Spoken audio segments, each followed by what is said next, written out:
আসসালামু আলাইকুম। ইয়াশাকুয়া ফিশ ফার্মের এটি হচ্ছে 24K গোল্ড।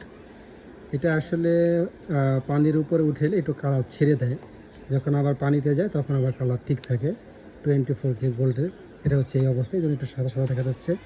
তারপরে পাশাপাশি আছে আপনার আরেকটা মেল নিলেন বাইরে আসছে মাথাপুর থেকে।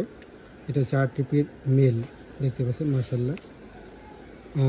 আর একটা আছে পাশাপাশি রেড মস্কো, এটাও মেল হচ্ছে দুই দুই মানে এক পেয়ার মেল নিছেন। ঠিক আছে, কেউ মেল দিতে চায় না খামারে জানি, কিন্তু আমার থেকে জোর করে নিল। এটা হচ্ছে মেল। ঠিক আছে, তো সবাই ভালো থাকবেন। আর দেখাই পানির নিচে যেটা কালার, এই যে 24K কালার দেখেন এখানে, কিন্তু পানির উপরে ওঠানোর পরে সাদা হয়ে গেল।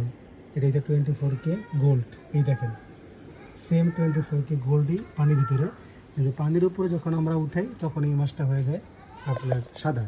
তো ভালো থাকবেন সবাই, আসসালামু আলাইকুম, আল্লাহ হাফেজ।